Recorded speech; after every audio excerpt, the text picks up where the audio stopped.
Hai semua, Assalamualaikum dan salam sejahtera. Bertemu lagi di Ayung's Kitchen. Jangan lupa subscribe, like dan share ya. Untuk resipi kali ini, Ayung nak buat cucur kelapa.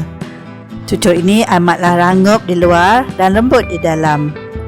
Amat mudah dibuatnya dan bahan-bahannya juga sangatlah ringkas. Hanya menggunakan beberapa bahan yang senang didapati di dapur. Cucur ini amat sedap dinikmati pada waktu petang atau boleh juga dibuat untuk sarapan pagi. Jom kita mula masak. Bahan-bahannya: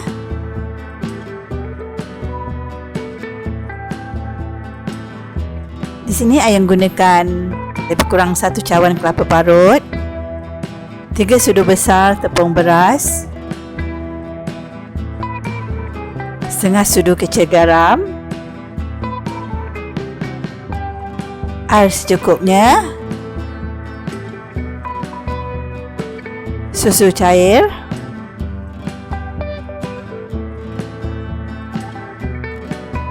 suku cawan gula pasir,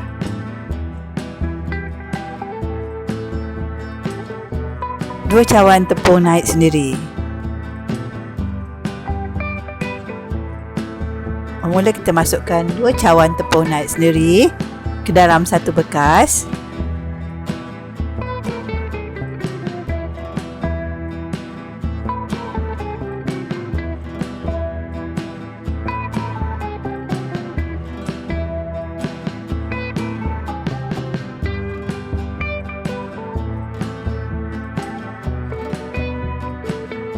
Masukkan 3 sudu besar tepung beras.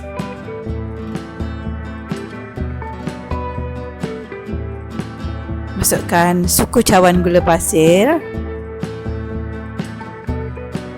setengah sudu kecil garam, kemudian masukkan lebih kurang 1 cawan kelapa parut. Kelapa parut ini lebih bagus kalau kita buang bahagian hitamnya, ambil bahagian putih saja, dan lebih sedap kalau kelapanya muda.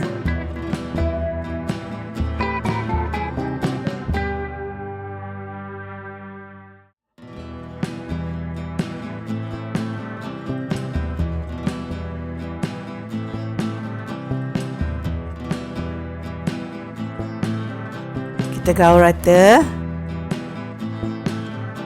Kemudian masukkan 1 cawan susu cair untuk memberi rasa lemak pada cucur kita. Tambahkan lebih kurang 1 cawan air. Masukkan air sedikit demi sedikit.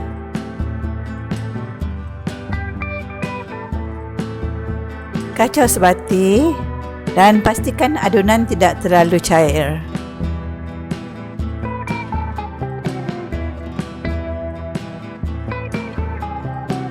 Kemudian kita boleh mula goreng cucur kelapa dengan menggunakan hujung jari dalam api sederhana panas.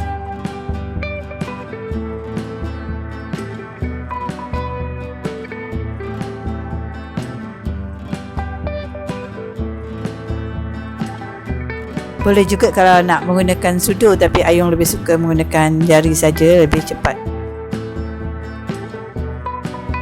Balik-balikkan cucur sehingga bahagian luar perang dan rangup.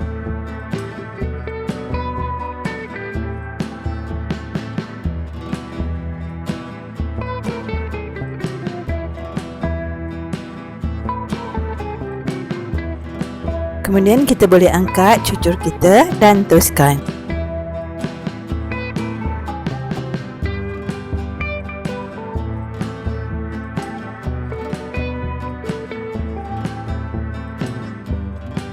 Alhamdulillah, siap dah cucur kita untuk dihidangkan.